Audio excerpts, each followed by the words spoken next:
Uma ômega dividiu seu último pão com uma criança esquecida pela neve. O rei Licano testemunhou em silêncio. Segredos ancestrais emergiram das cinzas do inverno.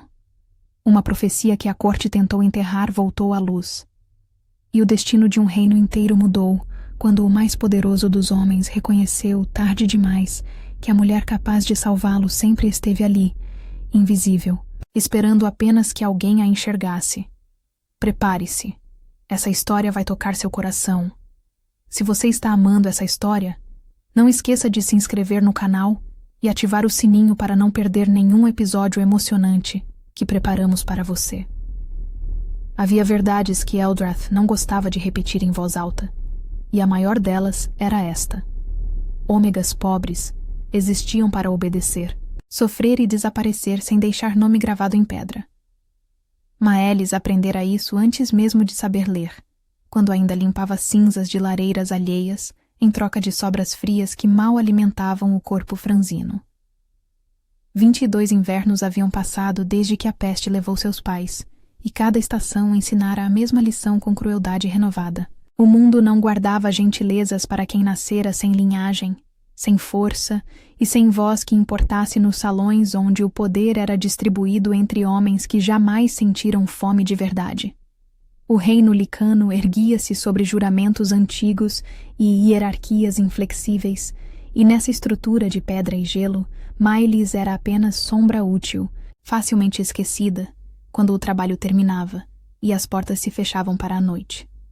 Seus primeiros anos foram marcados pela memória fragmentada de um pai que cheirava a couro curtido e voltava para casa com as mãos manchadas e calejadas, mas sempre com um sorriso cansado que tentava esconder o peso da pobreza.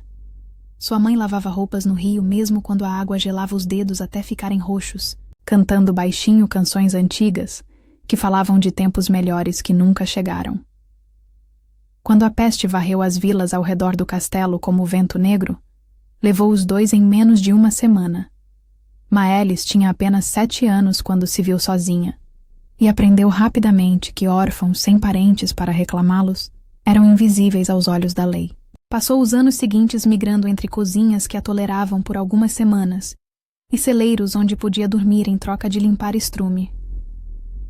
Cresceu magra demais, silenciosa demais, com olhos que viam tudo, mas aprenderam a nunca demonstrar julgamento, porque julgamento custava o pouco que tinha. Ainda assim, 3 coisas sobreviveram dentro dela apesar da miséria que tentou arrancá-las. Uma gentileza teimosa que se recusava a morrer, mesmo quando castigada. Uma resiliência quieta que a mantinha de pé quando tudo conspirava para derrubá-la. E um olhar atento que enxergava o que os poderosos preferiam ignorar. Maelis observava como nobres mentiam com facilidade quando tinham ouro suficiente para comprar silêncios. Como tratavam melhor os cães de caça do que os órfãos que dormiam nos pátios gelados. Como as leis eram sempre mais duras para quem nada possuía e mais brandas para quem podia pagar escribas habilidosos. E havia nela um talento raro, nascido não de feitiçaria ou dom divino, mas de anos cuidando de cavalos feridos na estrebaria de uma hospedaria decadente. Foi ali, aos 12 anos, que ela conheceu um velho tratador chamado Gareth, um homem que perdera a família na mesma peste e encontrara nos animais a única companhia que ainda tolerava. Gareth ensinou Maelis que força sem calma só espalhava pânico, que animais feridos respondiam melhor a mãos firmes e pacientes do que a chicotes e gritos, e que havia uma linguagem silenciosa entre humanos e bestas que poucos conseguiam aprender. Durante 5 anos, até Gareth morrer tranquilamente no sono, Maelis absorveu cada lição como se fosse sagrada. Aprendeu a ler o medo nos olhos de um cavalo assustado, a entender quando a agressão era dor disfarçada, a esperar com paciência infinita até que a confiança substituísse o terror. Viu Gareth acalmar um garanhão que 3 homens fortes não conseguiam segurar, apenas ficando parado e respirando no mesmo ritmo até o animal perceber que não havia ameaça. Em Eldrath, onde até as feras guardiãs do castelo eram treinadas para sentir cheiro de traição no suor dos homens, isso valia mais do que qualquer moeda de prata. Mas Maelis nunca imaginou que esse dom nascido da necessidade e do abandono mudaria o destino de um reino inteiro. O inverno daquele ano chegara cedo, trazendo consigo não apenas neve, mas fome que roía as aldeias como doença silenciosa. As rotas de trigo estavam quebradas por tempestades que duravam dias e disputas mesquinhas entre baronatos gananciosos que preferiam deixar camponeses morrerem a ceder território ou lucro. As vilas próximas ao castelo sobreviviam de caldos ralos feitos de ossos fervidos 3 vezes e esperanças mais finas ainda. Maelis, que ganhava o dia carregando lenha pesada demais para seus ombros estreitos, e limpando o chão frio da capela de pedra onde nobres raramente pisavam, guardava o pouco que recebia em pão duro e restos de nabo que outros servos descartavam. Tinha aprendido a comer devagar, muito devagar, para enganar o estômago fazendo-o pensar que havia mais do que realmente existia. Tinha aprendido a beber água antes de dormir para silenciar as dores da fome que a mantinham acordada. Naquela tarde cinzenta, quando o céu pesava como chumbo derretido e o vento cortava a pele exposta como vidro quebrado, ela atravessava uma viela estreita próxima aos muros externos. O caminho era mais longo que a rota principal, mas evitava a praça onde servos eram frequentemente parados e revistados por guardas que procuravam ladrões ou desertores. Foi ali, contra a parede de pedra coberta de gelo, que ela viu a criança. Era uma menina. Não devia ter mais que 6 ou 7 anos, encolhida num ângulo que tentava bloquear o vento. Seus lábios estavam azulados, as mãos pequenas enfiadas sob as axilas num esforço desesperado por calor. O vestido era trapo rasgado que mal cobria os joelhos magros e arranhados. Mas o que partiu algo dentro de Maelis não foi a miséria visível, que ela conhecia bem demais. Foram os olhos. A criança não pedia esmola, não estendia a mão suja em súplica. Apenas olhava o nada com expressão vazia e antiga demais para um rosto tão jovem, como se já soubesse que pedir era gastar a pouca dignidade que ainda lhe restava neste mundo cruel. Havia ali uma resignação que Maelis reconheceu imediatamente porque a vira no próprio reflexo durante anos sem conta. Era o olhar de quem já desistira não de viver, mas de esperar que alguém se importasse. Maelis parou, e por um momento longo considerou seguir em frente. Não era crueldade. Era a matemática brutal da sobrevivência. Ela tinha um único pão embrulhado no pano surrado do casaco, guardado para a refeição da noite. Se o desse, passaria fome. Se passasse fome, ficaria fraca demais para carregar lenha amanhã. Se não carregasse lenha, perderia o trabalho. Se perdesse o trabalho, perderia o lugar para dormir. A corrente de consequências era clara como gelo. Mas então a criança tossiu. Uma tosse úmida e profunda que ecoou na viela estreita, e Maelis se lembrou. Lembrou de uma noite, anos atrás, quando tinha a mesma idade dessa menina e dormira num beco parecido. Lembrou do frio que doía nos ossos, da fome que fazia o mundo girar, da solidão tão completa que ela rezou para morrer dormindo, porque pelo menos seria mais gentil que acordar para outro dia igual. Lembrou de acordar mesmo assim, surpresa e vagamente desapontada, e de encontrar ao lado da cabeça meio pão deixado por alguém que nunca conheceu. Aquele pão salvou sua vida, não porque matou a fome, que voltou no dia seguinte, mas porque provou que ainda havia no mundo uma pessoa capaz de bondade sem testemunhas. Alguém dera sem esperar gratidão, sem revelar o rosto, apenas porque viu uma criança e decidiu que ela merecia não morrer sozinha naquela noite. E Maelis jurou a si mesma, ali mesmo, que se um dia tivesse algo para dar, daria. Não porque era nobre ou boa, mas porque conhecia o gosto da esperança morrendo e se recusava a ser responsável por esse gosto na boca de outra criança. Então, ela se ajoelhou na neve suja, sentindo o frio molhado atravessar o tecido fino da saia e queimar os joelhos. Suas mãos tremiam quando alcançou o pão, e por um segundo terrível, seu corpo inteiro gritou para não fazer isso, para preservar o que era seu, para sobreviver. Mas Maelis partiu o pão ao meio, com dedos que doíam de frio, e entregou a parte maior à criança. Guardou para si o pedaço menor, porque não era suicídio que buscava, apenas equilíbrio impossível entre compaixão e necessidade. A menina pegou o pão com dedos trêmulos e começou a comer com pressa desesperada de quem não sabia quando comeria novamente. Maelis a impediu de engolir tão rápido com um toque gentil, mas firme no pulso magro, mais por experiência cruel do que por ternura, porque já vira gente vomitar comida que o estômago vazio e contraído não conseguia processar de repente. Devagar, sussurrou com voz rouca de frio. Devagar ou vai perder tudo. A criança obedeceu, e algo nas lágrimas silenciosas que escorriam pelo rosto sujo enquanto mastigava, fez Maelis sentir que talvez, apenas talvez, existir doía um pouco menos quando se dividia a dor. Depois, quando o pão acabou rápido demais, ela conduziu a menina tremendo até uma porta de fundo da hospedaria, onde ainda tinha permissão de deixar recados. A cozinheira, uma mulher chamada Brita, que tinha coração duro, mas não completamente morto, franziu o rosto ao ver as duas.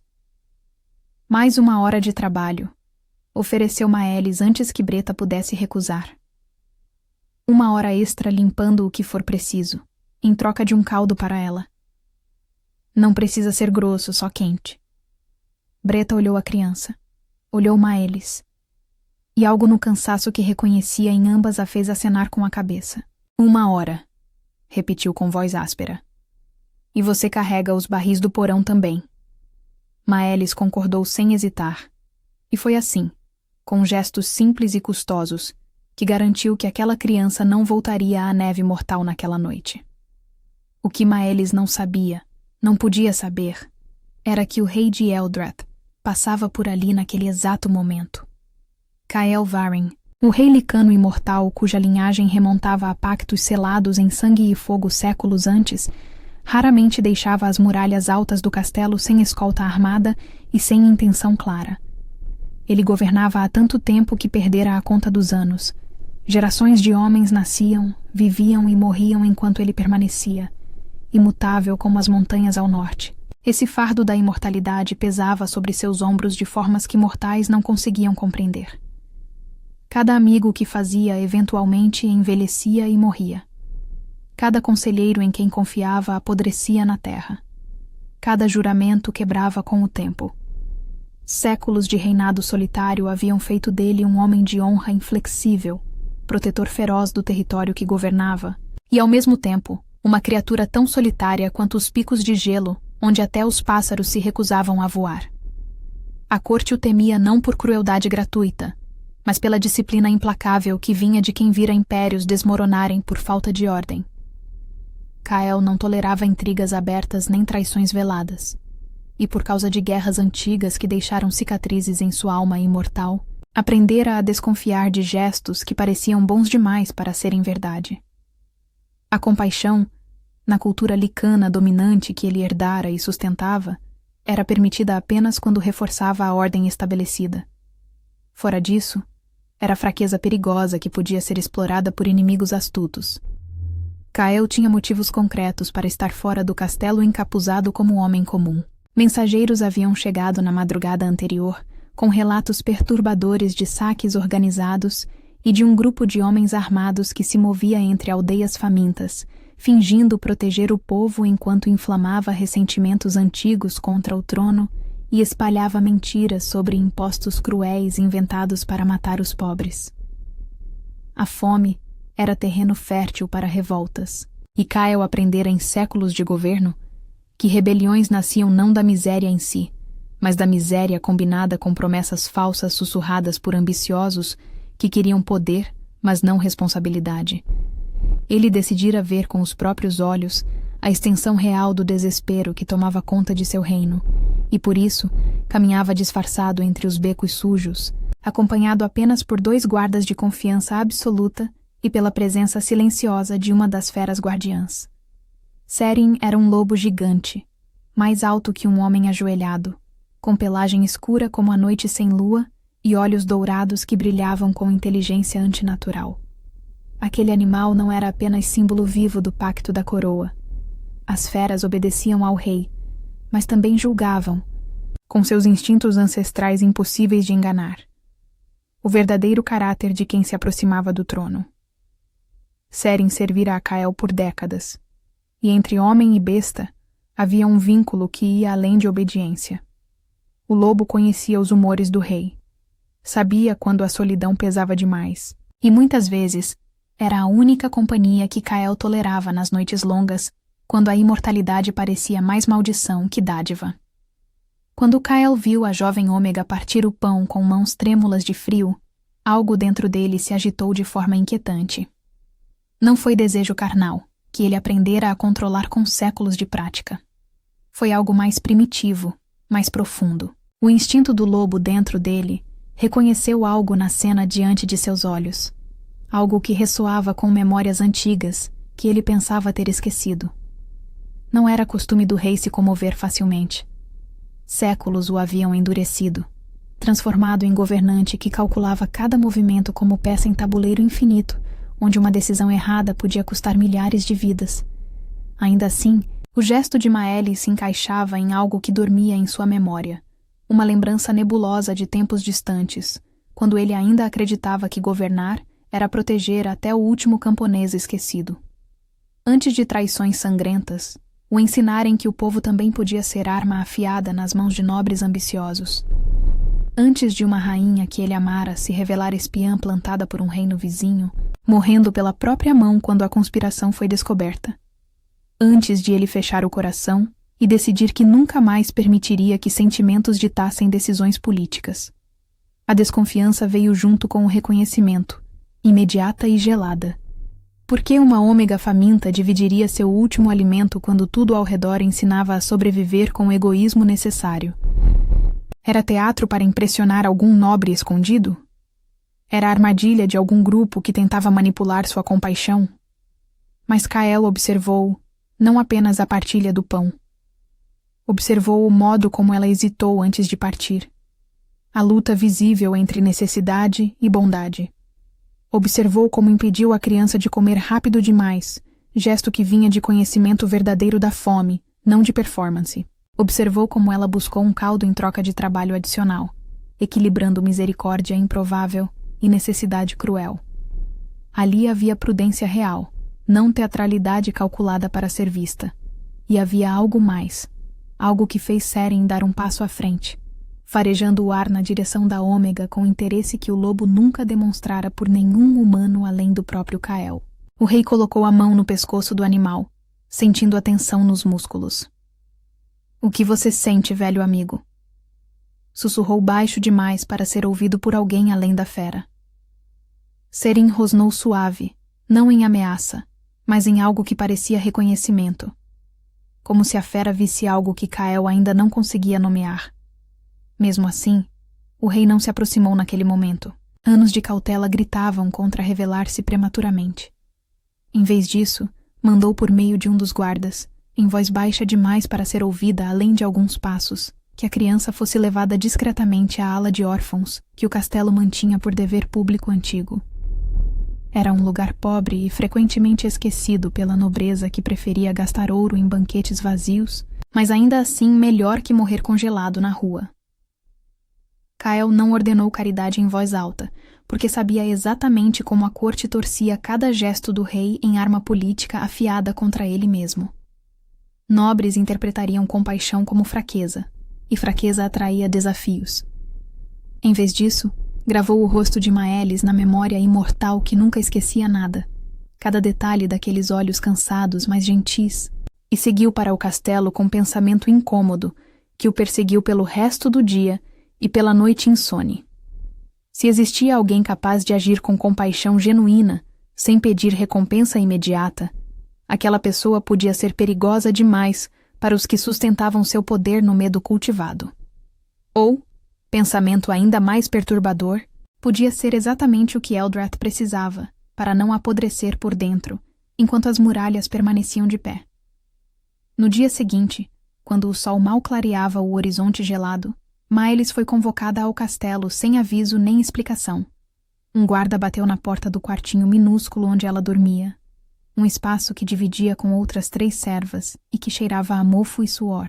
Não houve gentileza na convocação.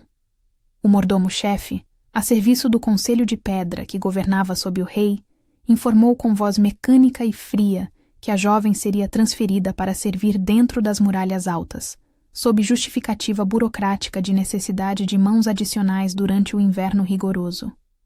Era comum que servos fossem arrancados de seus lugares quando a corte precisava, sem direito à recusa ou questionamento. Para Maelis, significava perder o pouco controle frágil que tinha da própria vida instável. O quartinho era miserável, mas era dela. O trabalho era duro, mas ela o conhecia.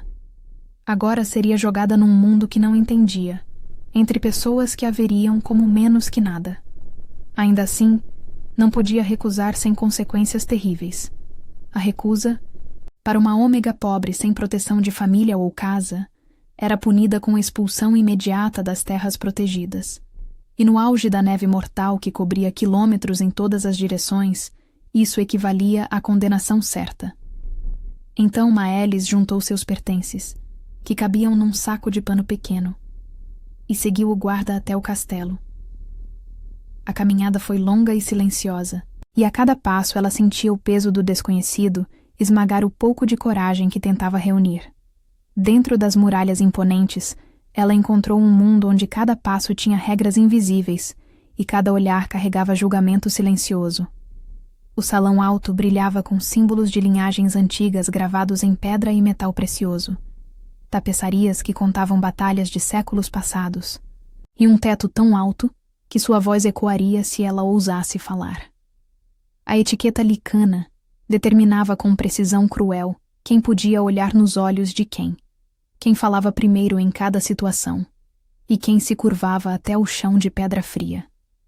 Ômegas, sobretudo as pobres sem proteção de família ou casa, existiam para obedecer em silêncio e desaparecer quando não fossem mais úteis.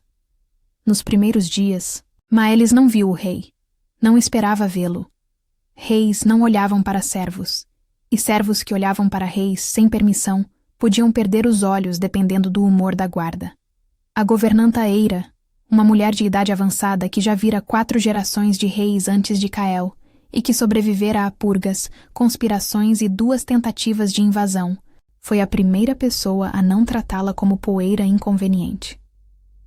Eira não era romântica nem ingênua sobre a natureza humana. 70 anos de vida dentro daquelas muralhas haviam lhe ensinado exatamente quão cruel o mundo podia ser. Mas tinha motivos práticos e calculados para ser minimamente justa. Ela sabia por experiência longa e amarga que servos amedrontados demais cometiam erros custosos. E erros dentro do castelo podiam custar vidas em um reino que vivia à beira permanente de conflitos internos e externos. Uma serva assustada derrubava travessas na frente de embaixadores, criando incidentes diplomáticos. Uma serva desesperada roubava comida, criando desconfiança que se espalhava como doença.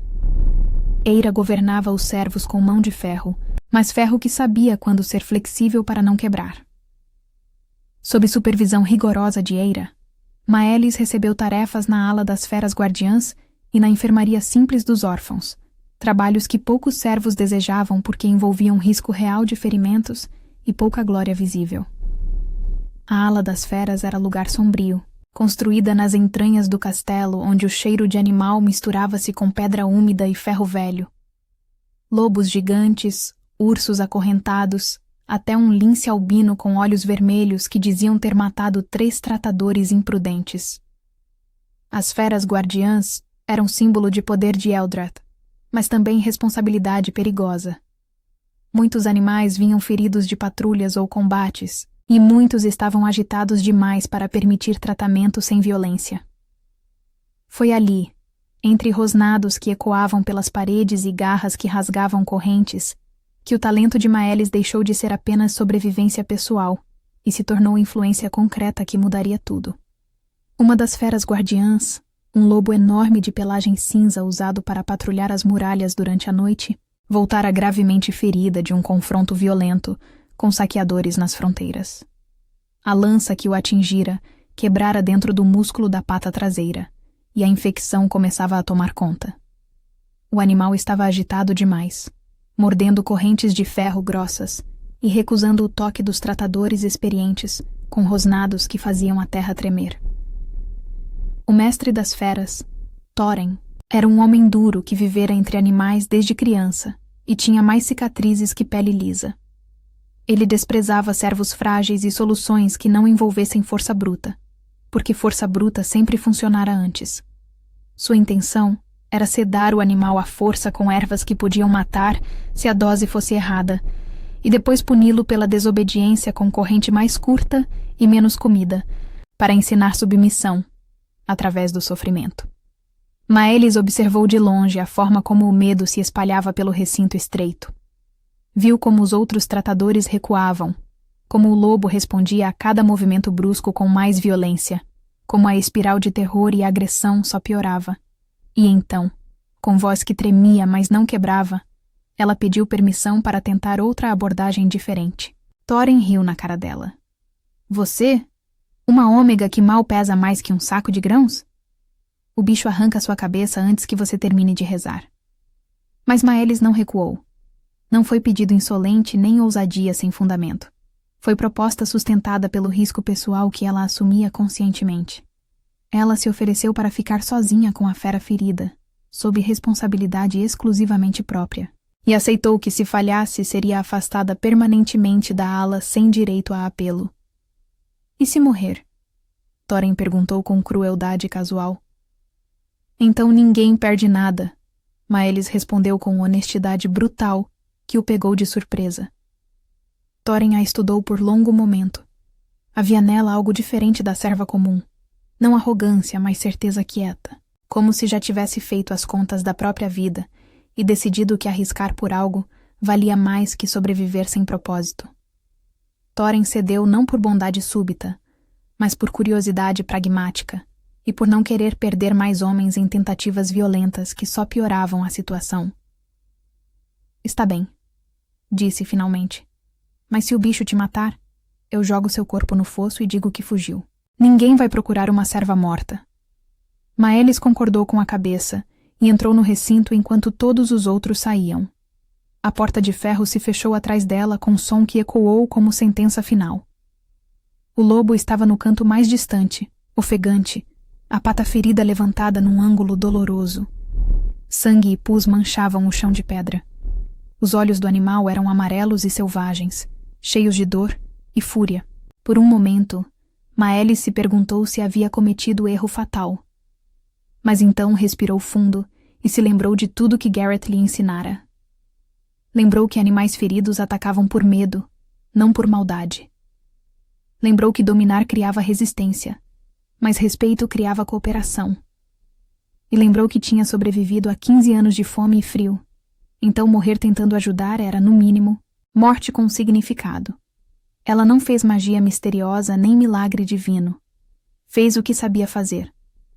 Entrou devagar no recinto escuro, manteve a postura baixa e não ameaçadora. Evitou encarar o animal como desafio direto. Sentou-se no chão frio a alguns metros de distância e começou a respirar, lenta e profundamente, criando o ritmo que o lobo podia ouvir e sentir. Não se moveu em direção à fera. Apenas existiu ali, sem ameaça, sem exigência. Minutos passaram. Depois, meia hora. O lobo rosnou algumas vezes, testando. Mas Maelis não reagiu com medo visível. Apenas continuou respirando, e depois começou a cantar baixinho. Era a canção que sua mãe cantava quando lavava roupas no rio. Melodia simples e repetitiva que não tinha palavras grandiosas, apenas sons que acalmavam. O lobo parou de rosnar. As orelhas, que estavam coladas para trás em postura de ataque, relaxaram levemente. Depois de uma hora que pareceu durar dias inteiros, o animal se deitou. Ainda vigilante, ainda desconfiado, mas não mais em posição de ataque imediato. Maelis esperou mais. Não apressou. Quando finalmente se moveu, foi para pegar o balde de água limpa que estava próximo à porta e empurrá-lo lentamente em direção ao lobo. Água primeiro, Garrett sempre dizia. Animal com sede não confia em nada. O lobo farejou, hesitou e bebeu. Aquilo quebrou a primeira barreira. Maelis esperou mais uma hora antes de se aproximar com a pasta de ervas que usavam para infecções. Ela se moveu centímetro por centímetro, sempre dando chance para o animal recuar ou avisar se não quisesse contato. Quando finalmente tocou a pata ferida, o lobo se enrijeceu, mas não atacou. Ela lavou o ferimento com mãos firmes, mas gentis, removeu pedaços de lança que ainda estavam presos na carne e aplicou a pasta com cuidado que vinha de respeito profundo pela dor do outro. O animal tremeu, gemeu baixo, mas permitiu. E quando Maelis terminou e se afastou, o lobo a olhou com algo diferente nos olhos amarelos.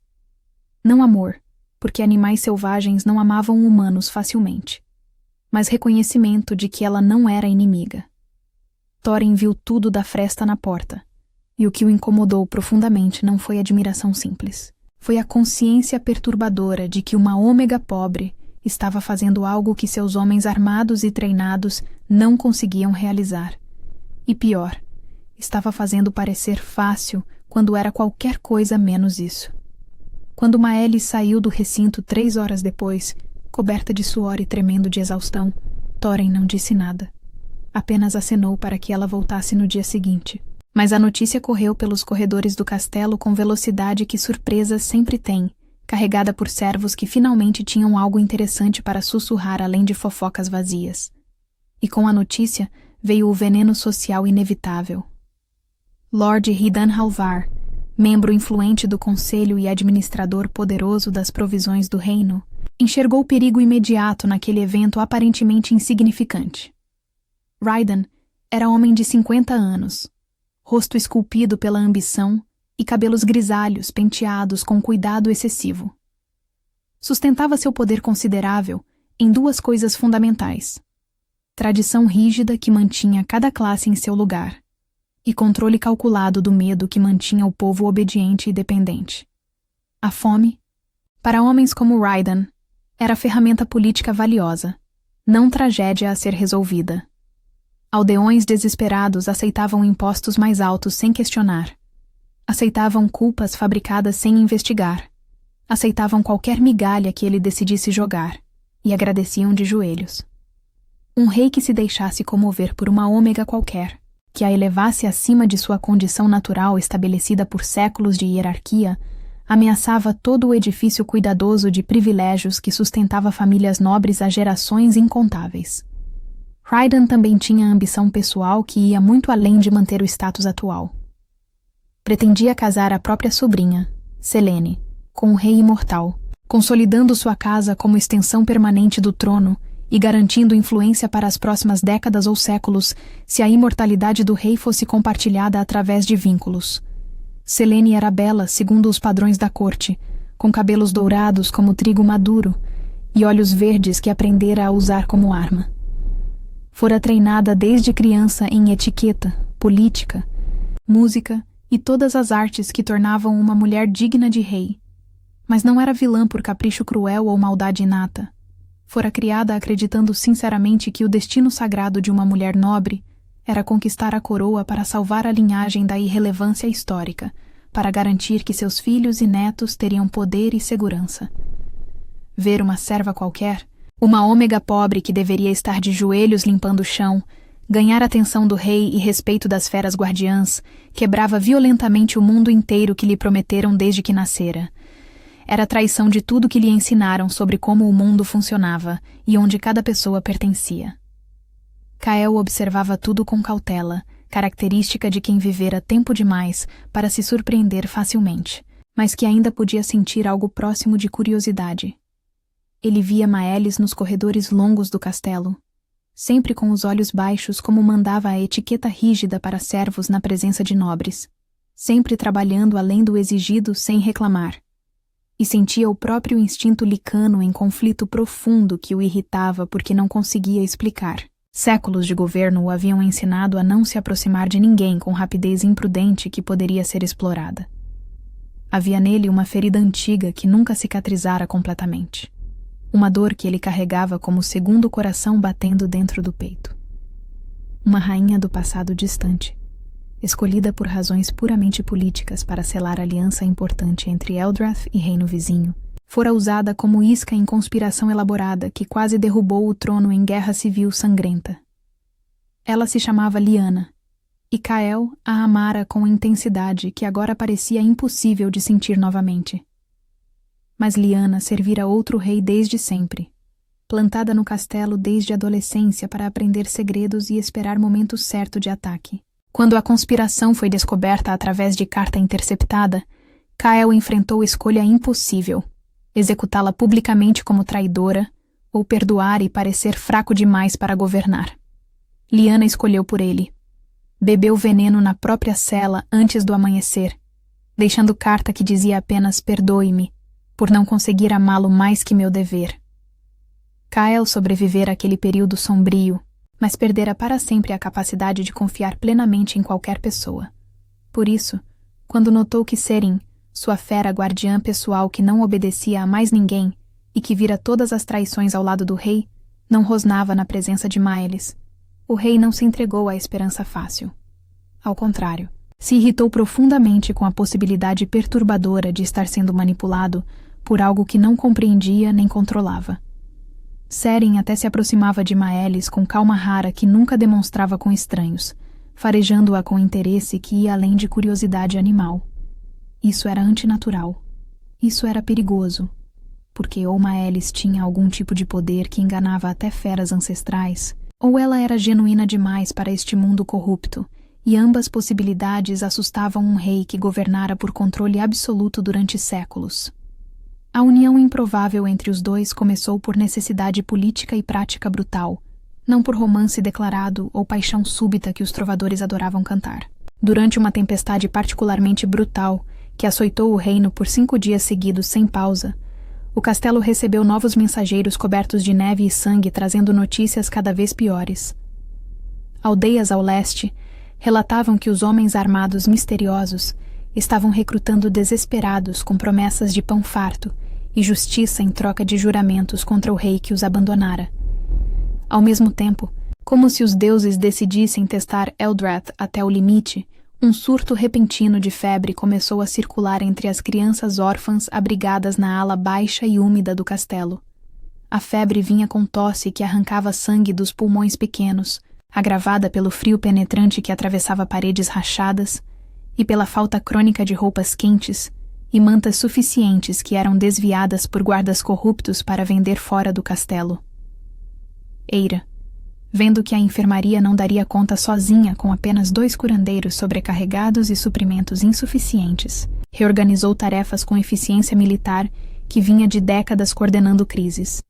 Ela colocou Maelis como responsável direta por manter as crianças alimentadas adequadamente, com o pouco que tinham, aquecidas com o que pudesse ser improvisado, e monitoradas para que nenhuma morresse sozinha na escuridão. Eira escolheu Maelis, porque ela já conhecia cada rosto pequeno e cada nome, coisa rara entre servos, que preferiam não se apegar a crianças que podiam morrer a qualquer momento. Esse cuidado criou uma subtrama inesperada, que prendeu Maelis à verdade oculta do reino de formas que ninguém podia prever. A criança do beco, a mesma a quem ela dera metade do pão naquele dia gelado que parecia ter acontecido em outra vida, estava entre os órfãos abrigados. Seu nome era Lisa, e ela tinha 7 anos de medo acumulado. A menina tinha terror visceral de lobos por ter visto o pai ser arrastado brutalmente por saqueadores disfarçados durante confusão violenta na estrada quando fugiam da fome. Mas Lisa se lembrava de Maelis. Lembrava do pão partido, da voz gentil que lhe disse para comer devagar, do caldo quente que salvou sua vida. E por isso, quando Maelis apareceu na enfermaria, Lisa se agarrou à sua saia com força desesperada de quem finalmente encontrou algo familiar num mundo de terrores. Maelis, com paciência infinita que parecia impossível para alguém tão jovem e tão cansada, ensinou Lisa a não confundir feras guardiãs com monstros assassinos. Levou a menina para ver Seren de longe, mostrou como o lobo gigante respondia a gestos calmos, e nunca atacava sem razão ou ameaça real. Explicou que feras serviam o rei e protegiam o castelo, e que o que matara o pai de Lisa foram homens, não animais. Homens eram mais perigosos porque podiam escolher a crueldade, enquanto animais apenas respondiam ao que sentiam. Essa relação não era adorno sentimental ou pausa na história. Foi o que salvou tudo. Quando a febre piorou perigosamente e 3 crianças morreram na mesma noite apesar de todos os esforços, Foi Lisa quem avisou Maelis do que ouvira escondida atrás de barris no corredor. Alguns guardas estavam desviando mantas grossas e pão destinado aos órfãos para fora do castelo, levando secretamente para homens que se diziam protetores do povo, mas que na verdade vendiam tudo por lucro pessoal. A criança ouvira nomes, vira rostos, porque crianças invisíveis escutavam tudo o que adultos pensavam que podiam dizer livremente. Maelis levou a informação delicada a Eira, com mãos trêmulas, e voz que quase quebrava de medo das consequências. Eira, por lealdade genuína ao trono que vinha de décadas servindo reis bons e ruins, e por senso agudo de ordem necessária que mantinha o castelo funcionando, levou a informação ao conselheiro Alaric. Alaric era homem de 60 anos, magro como lâmina e 2 vezes mais afiado mentalmente. Apoiava Kyle não por medo de punição como muitos nobres, mas por acreditar sinceramente que Eldrath precisava de estabilidade férrea para não ruir em guerra civil que mataria milhares e deixaria o reino vulnerável a invasões externas. A investigação discreta mostrou que havia uma rede pequena, mas organizada de desvios que subia na hierarquia até chegar inevitavelmente a Hidden. Mas provas diretas eram perigosas demais de obter sem alertar os conspiradores. Acusar um lorde poderoso sem documento assinado em próprio punho era criar mártir político que inflamaria metade da nobreza em revolta justificada contra a tirania do rei. Foi nesse ponto crucial que Maelis, usando o olhar observador treinado em anos de invisibilidade onde sobreviver, significava prestar atenção em tudo, percebeu algo que investigadores experientes haviam perdido. Os registros de provisões tinham lacunas repetidas e suspeitamente irregulares, sempre nos mesmos dias da semana, sempre assinadas pelo mesmo intendente que servia diretamente Raiden. As lacunas eram pequenas demais para parecerem roubo óbvio, mas grandes o suficiente para matar lentamente através da fome acumulada. Kael decidiu agir com método calculado, em vez de violência impulsiva que daria satisfação imediata, mas resolveria nada a longo prazo. Em vez de prender pessoas e criar comoção que alimentaria a revolta, ordenou que os registros antigos fossem trazidos do arquivo profundo. Era um local trancado nas entranhas do castelo, onde pergaminhos eram guardados sob regras rígidas de preservação, protegidos de fogo e água, e onde poucos servos tinham acesso permitido. Raiden tentou bloquear a busca com argumentos jurídicos elaborados e repletos de precedentes obscuros, alegando que documentos do passado distante poderiam confundir o presente e criar interpretações perigosas que desestabilizariam tradições. A insistência dele, porém, só alimentou suspeitas de quem observava atentamente com olhos treinados para ver o que não era dito. Quando os pergaminhos finalmente foram abertos com cuidado em sala fechada, onde apenas o rei, Alaric e 3 escribas do templo estavam presentes, surgiram não apenas notas de provisões desviadas ao longo de décadas. Surgiram textos muito mais antigos e perturbadores, relatos detalhados de um pacto ancestral entre a coroa e as feras guardiãs, selado em sangue e juramento quando Eldrath ainda lutava para existir contra reinos que queriam destruí-lo. E ali, escondido entre registros de batalhas esquecidas, estava a menção explícita a uma profecia que o povo já não repetia porque o conselho atual a considerava inconveniente para a ordem estabelecida. Não era uma previsão mística solta no ar sem fundamento. Era um registro político-religioso preciso, usado séculos antes para legitimar alianças entre casas em guerra e para estabelecer quem podia reivindicar o trono em tempos de crise. O conteúdo perturbou Kael por um motivo profundamente íntimo, que tocava feridas antigas. Falava de uma rainha necessária não por sangue nobre ou linhagem antiga de guerreiros, mas por capacidade rara de unir instinto animal e necessidade do povo, construindo pontes onde antes havia apenas abismos. A profecia dizia que ela seria vista quando partilhasse o último pão com quem não tinha nada, e que o lobo a reconheceria antes da corte entender por quê. A frase, que muitos nobres julgariam metáfora poética sem sentido prático aplicável, encaixava-se com precisão impossível de ignorar no que Kael testemunhara naquele beco gelado. Ele não quis acreditar de imediato porque profecias, para um rei que vivera séculos vendo charlatães usarem misticismo para manipular massas, eram frequentemente ferramentas de ambição disfarçadas de destino divino. Ainda assim, havia um detalhe técnico impossível de fabricar séculos depois. O pergaminho trazia o selo da primeira dinastia Licana, feito com cera especial que mudava de cor com o tempo de forma única e verificável, e uma marca de garra pressionada ao lado, sinal físico de aprovação das feras guardiãs daquele tempo remoto. Especialistas podiam falsificar selo, mas não podiam falsificar a idade do couro e da tinta que eram testáveis. Seren, quando Kael trouxe o pergaminho para seus aposentos privados naquela noite, farejou o couro antigo e a tinta desbotada com intensidade incomum. O lobo uivou baixo, som que vinha de algum lugar profundo e primitivo, como se respondesse a um chamado que só ele ouvia, através de gerações de feras que serviram reis antes dele. Kael sentou-se pesadamente na cadeira de carvalho, segurando o pergaminho com mãos que já haviam empunhado espadas em centenas de batalhas, mas que agora tremiam levemente com algo próximo de medo. Não medo físico, que ele aprendera a controlar séculos atrás, mas medo do desconhecido, medo de que talvez o destino fosse real, e não apenas desculpa para escolhas que já queríamos fazer. Raiden entendeu naquele instante tenso, quando rumores da profecia começaram a vazar pelos corredores, que perderia tudo se aquela interpretação se espalhasse pela corte e pelo povo. Se as pessoas acreditassem que o trono dependia de uma rainha escolhida fora da nobreza, escolhida por ação e caráter em vez de nascimento, sua casa cairia em desgraça completa. Selene perderia o destino planejado desde criança. Perderia o propósito que definia sua existência inteira. E sua autoridade sobre impostos e estoques seria questionada por rivais que esperavam qualquer fraqueza, qualquer rachadura na armadura política.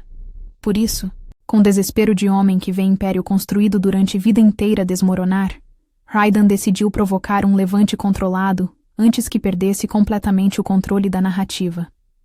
Usando os homens armados que já alimentava secretamente com ouro desviado dos cofres públicos, homens leais não ao reino, mas a quem pagava melhor, fez circular rapidamente a ideia venenosa através de tavernas e praças. Maelis era fraude perigosa, diziam os rumores cuidadosamente plantados. Uma ômega que enfeitiçara as feras com truques aprendidos de bruxas do norte. Que envenenara o rei com compaixão falsa, usando magia sutil que tornava homens fracos. Que levava Eldrath à fraqueza mortal em meio ao inverno quando inimigos observavam as muralhas e esperavam qualquer sinal de vulnerabilidade para atacar. O medo, que Raiden conhecia bem e manipulava com maestria de décadas praticando, virou tocha acesa que se espalhou pelas ruas com velocidade assustadora. A tensão cresceu durante dias até chegar violentamente às portas do castelo numa tarde onde o céu estava escuro demais para a hora. Um grupo grande de aldeões, mais de 100 pessoas guiadas por agitadores pagos que gritavam slogans ensaiados, exigiu aos berros que a serva impostora fosse entregue imediatamente para julgamento do povo. Não era só gritaria inofensiva que se dissolveria com o tempo. Havia armas improvisadas, paus com pregos, facas de fazenda, e havia o risco real de invasão se a guarda reagisse com violência excessiva, que transformaria protesto em massacre e massacre em guerra. Kael poderia ter se escondido atrás da muralha impenetrável e permitido que Maelis fosse expulsa para acalmar a massa enfurecida. Seria a decisão pragmática que qualquer conselheiro recomendaria. Sacrificar um para salvar 1000. A decisão de protegê-la publicamente, porém, custaria caro demais para ser tomada levianamente. Parte significativa da nobreza romperia com ele permanentemente, vendo proteção de serva como insulto direto a séculos de tradição.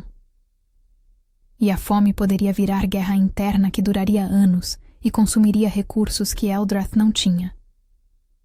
Ainda assim, Kael escolheu fazer, pela primeira vez em séculos de governo pragmático, onde cada decisão passava por cálculo frio de custos e benefícios, algo movido não apenas por estratégia política, mas por um sentido profundo de honra que ele pensava ter perdido há muito tempo, enterrado junto com Lyanna e todas as ilusões de juventude. Ele não fez isso porque o destino ordenava, ou porque a profecia exigia obediência cega a palavras antigas. Fez porque tinha visto com os próprios olhos imortais, olhos que testemunharam séculos de mentiras e manipulações, como Maelis sustentava crianças febris sem esperar reconhecimento ou recompensa, como devolvia ordem às feras sem usar violência desnecessária que homens consideravam única solução, como não pediu nada em troca de nenhum gesto, nem mesmo agradecimento. Kyle se lembrou de algo que o primeiro rei de Eldrath, seu ancestral que selara o pacto original com as feras, havia dito e que fora gravado em pedra no salão mais antigo do castelo. Um rei que governa apenas com medo, governa sobre ruínas futuras.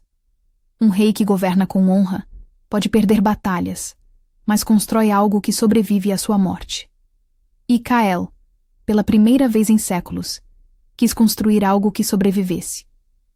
Quis ser lembrado, não como o rei que reinou mais tempo, mas como o rei que escolheu o certo quando o fácil estava disponível. Ele levou Maelis ao salão alto diante do conselho reunido em sessão emergencial, e cada passo que ela deu ao seu lado ecoava nas paredes antigas com peso de história sendo reescrita.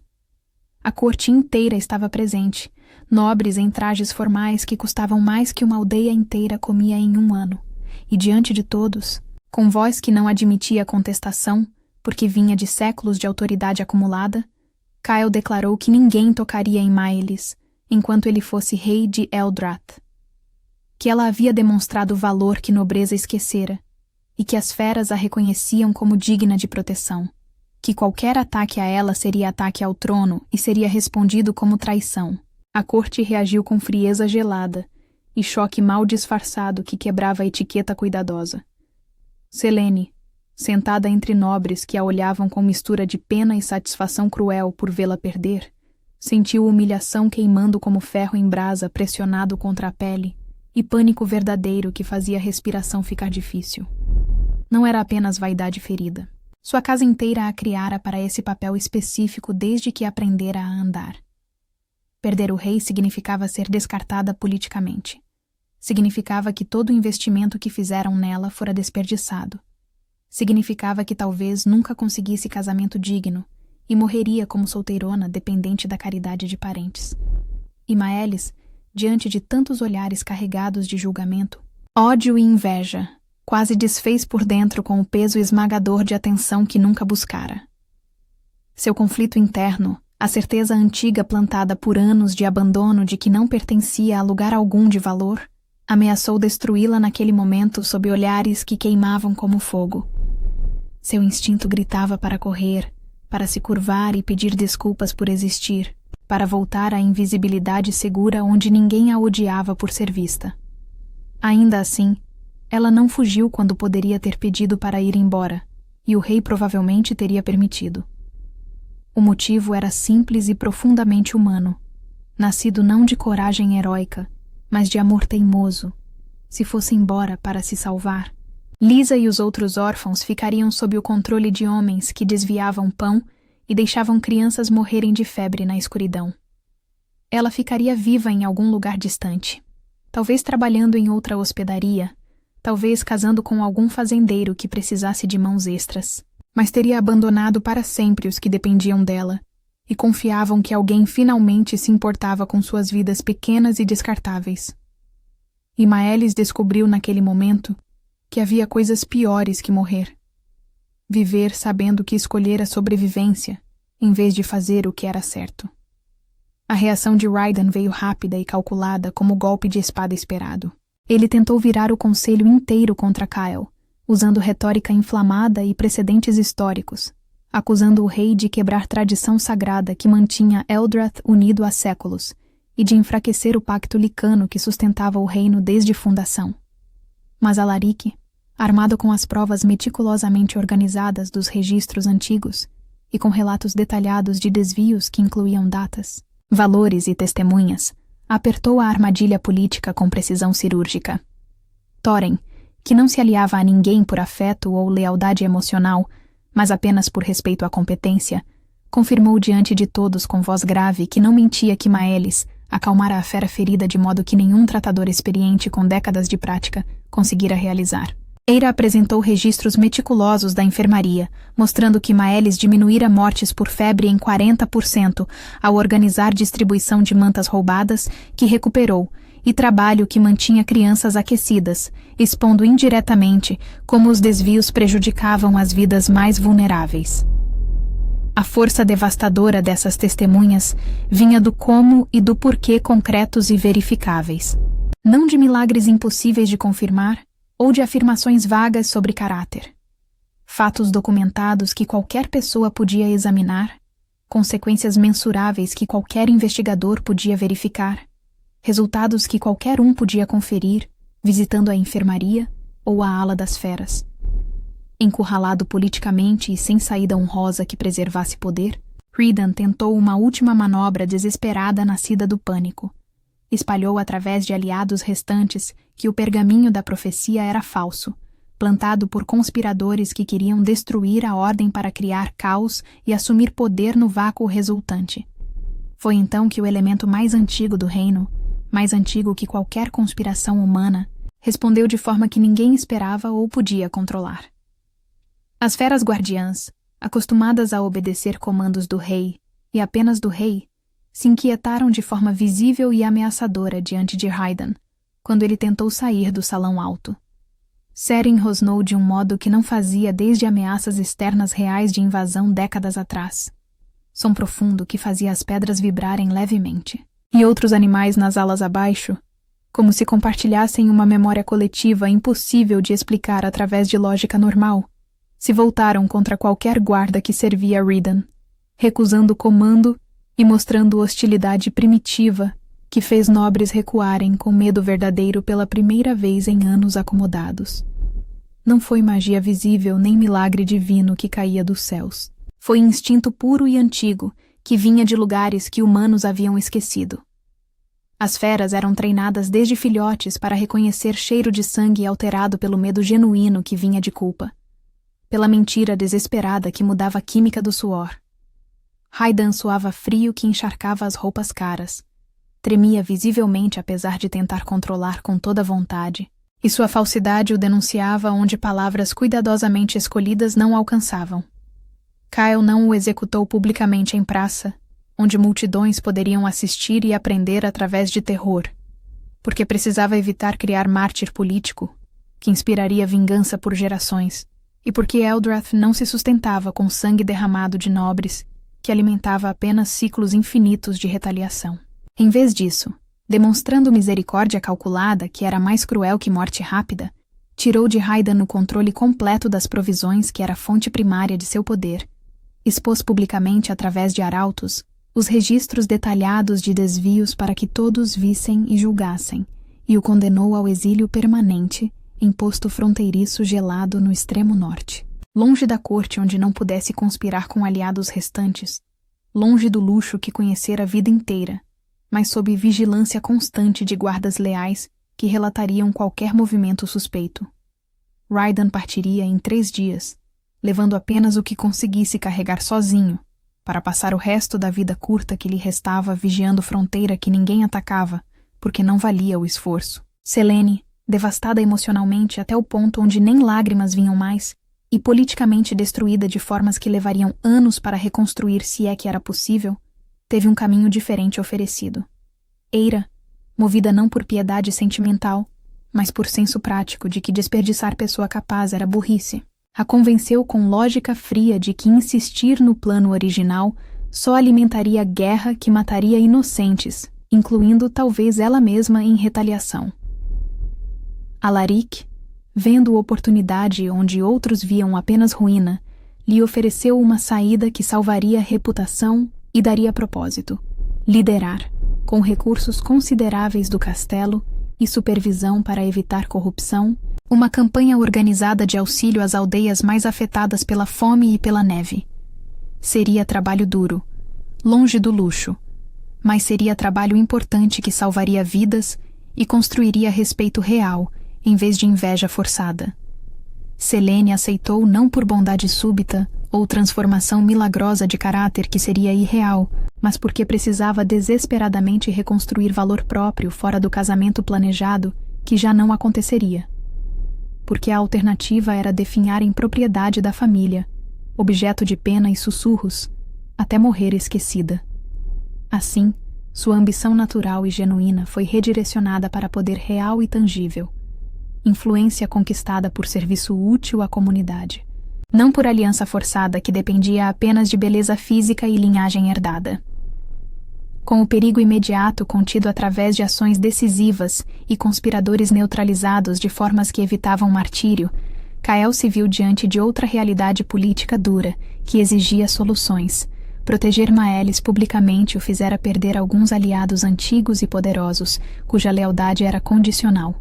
3 casas nobres importantes retiraram apoio declarado ao trono, enviando cartas formais que eram insultos velados, ameaçando cortar rotas vitais de suprimento que alimentavam o castelo e as guarnições militares. Para manter o reino minimamente unido e evitar fragmentação que convidaria a invasão externa, Kael precisou negociar concessões dolorosas que custaram orgulho e ouro. Reduzir impostos temporariamente por 2 anos mesmo com cofres vazios após inverno brutal, enviar guardas preciosos para escoltar caravanas comerciais que antes viajavam sozinhas, e fazer acordo com baronatos limítrofes que ganharam vantagens que ele odiava conceder.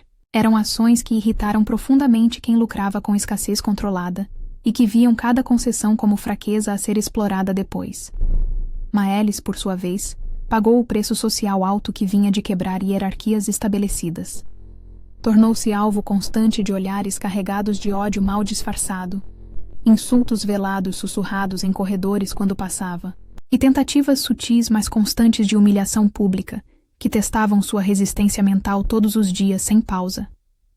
Servos que antes a tratavam com indiferença, agora a olhavam com inveja venenosa por ter subido onde não deveria. Nobres a tratavam com desprezo gelado, forçando-a a se curvar mais baixo que necessário, falando sobre ela como se não estivesse presente. Houve tentativas de envenenamento disfarçadas de acidentes na cozinha. Houve armadilhas planejadas para fazê-la parecer incompetente ou traidora. Mas Eira, que decidira que proteger Maelis era proteger a estabilidade do reino, criou rede de proteção que incluía servos leais que provavam comida antes dela comer e rotas seguras pelos corredores. Mesmo assim, permaneceu firme porque agora tinha motivos claros e concretos que iam muito além de sobrevivência pessoal egoísta. As crianças melhoravam sob seus cuidados, com taxa de mortalidade caindo mês após mês, conforme ela organizava recursos limitados com eficiência máxima. As feras voltavam a patrulhar sem surtos violentos que matavam guardas inocentes, porque tratadores aprendiam métodos que Maelis ensinava e aplicavam com respeito, e aldeões começavam a receber pão de forma mais justa, sem desvios organizados por nobres corruptos, porque Alaric reformara todo o sistema de distribuição com fiscalização rigorosa. Quando a neve começou finalmente a ceder com a chegada da primavera distante que trazia esperança renovada, o Conselho exigiu uma definição política clara que não podia mais ser adiada. Se Maelis era central para a estabilidade do reino, como os eventos dramáticos recentes sugeriam fortemente, precisava de posição oficial que a protegesse legalmente de ataques e que desse sentido político aceitável à escolha controversa do rei. Kael resistiu fortemente à ideia de casamento por medo visceral de repetir o passado sangrento que ainda assombrava sonhos raros, mas foi confrontado pelo próprio trauma não resolvido através de conversa longa e dolorosa com Alaric, que forçou o rei a encarar verdades que evitava. Ele percebia agora, com clareza, que doía, que não era Maelis quem o tornava vulnerável a traições futuras. Era sua recusa teimosa e autodestrutiva em confiar em qualquer pessoa depois de séculos de solidão escolhida como armadura. A diferença fundamental estava no como e no porquê que mudavam tudo. Lyanna o amara. Isso era verdade que ele não podia negar mesmo décadas depois. Mas ela amara dever ao reino que a criou mais que amara a ele. Maelis não buscara a proximidade do poder por interesse calculado ou ambição política disfarçada de afeto. Ela se aproximara do sofrimento real do reino, do sofrimento de crianças e animais e pessoas esquecidas, e fizera o que podia com os recursos mínimos que tinha, mesmo quando isso a colocava em risco mortal de retaliação. O casamento não aconteceu como conto fácil de fadas que trovadores cantariam em tavernas, mas como pacto pensado e negociado durante semanas tensas. Cael apresentou ao povo reunido em praça e à corte em sessão formal a justificativa política clara que evitava romantismo irreal. Uma rainha não seria escolhida por vaidade de linhagem antiga de guerreiros mortos, e sim por capacidade demonstrada de manter Eldred inteiro em tempos de crise, quando tudo conspirava para a fragmentação. Os pergaminhos antigos foram lidos publicamente pelos escribas mais respeitados do templo, não como feitiço mágico que forçava destino, mas como parte documentada e verificável da história esquecida do reino que tinha lições para presente. A profecia, enfim, foi entendida e explicada como memória política valiosa. Uma advertência clara, gravada por ancestrais sábios, de que reis que governavam apenas para a elite eventualmente terminavam derrubados por revoltas sangrentas que consumiam inocentes. O gesto do pão partido, testemunhado por Cael naquele dia gelado que mudara a trajetória de vidas, tornou-se símbolo poderoso, não por magia, mas porque já representava perfeitamente o que o reino inteiro precisava aprender sobre governar com justiça em vez de apenas força. Maelys aceitou o lugar de rainha, não por desejo de luxo ou poder que nunca ambicionara. Ela ainda sentia medo profundo e paralisante de ser expulsa a qualquer erro pequeno, ainda acordava suando com pesadelos de voltar à fome e frio. Mas compreendeu finalmente, através de conversas longas com Eira que explicava realidades políticas, que como rainha poderia proteger de verdade aqueles que sempre foram invisíveis e descartáveis. Poderia mudar leis que esmagavam pobres. Poderia fiscalizar a distribuição de comida. Poderia dar voz a quem nunca fora ouvido. Seu sacrifício pessoal foi perder a própria segurança simples e anônima. A vida discreta onde ninguém a odiava por ser vista, onde podia desaparecer sem consequências quando quisesse. Em troca, ganhou responsabilidade esmagadora que pesava como montanha e exposição constante a perigos que antes nem imaginava existirem. Cael, ao fazê-la rainha contra toda a tradição estabelecida por séculos, ganhou algo que não tinha havia muito tempo. A chance rara de ser mais do que um governante endurecido pelo peso de anos sem fim. De ser um homem que liderava com força necessária para proteger, mas também com humanidade preservada que lembrava por que a proteção importava. De construir legado que significava algo além de duração temporal. O casamento aconteceu na capela de pedra antiga, onde Maelys limpara o chão tantas vezes sem imaginar que um dia ficaria diante do altar, não como serva invisível, mas como noiva do rei imortal que governava há séculos.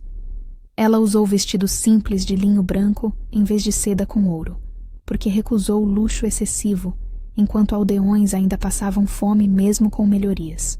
Cael respeitou a escolha porque entendia que força verdadeira não precisava de ouro para ser reconhecida e respeitada. Quando ele colocou a coroa delicada em sua cabeça, não foi gesto de dominação ou propriedade, mas de reconhecimento público de que ela carregava o reino tanto quanto ele, apenas de formas diferentes que se complementavam. Lisa estava presente na primeira fila, limpa e vestida adequadamente pela primeira vez na vida, segurando flores silvestres que Maelys amava porque lembravam primaveras antes da peste. E foi a criança quem chorou primeiro quando os votos foram pronunciados com seriedade, que fazia cada palavra pesar, porque entendia melhor que qualquer adulto cínico o que aquele momento significava. Invisíveis podiam ser vistos se alguém decidisse olhar de verdade. Esquecidos podiam ser lembrados se alguém decidisse que valiam memória. E até o mais poderoso dos homens, isolado por imortalidade e poder absoluto, podia aprender a confiar novamente se encontrasse pessoa que merecia confiança através de ações em vez de palavras vazias. O epílogo de Eldrath não trouxe perfeição impossível de contos infantis, mas trouxe conclusão honesta e transformação real que permaneceu. As provisões foram reorganizadas completamente sob novo intendente escolhido por competência verificada, através de testes rigorosos, e fiscalizado diretamente por Alaric, que não tolerava desvios nem incompetência. Eira permaneceu como guardiã inflexível dos protocolos, agora usando a rigidez que sempre teve para proteger Maelys das armadilhas infinitas da corte, que ainda resistia à mudança, e conspirava em silêncio. Thorin, que respeitava apenas resultados concretos e nunca palavras bonitas, Treinou novos tratadores rigorosamente a partir dos métodos de calma e constância que Maelis ensinara com paciência infinita.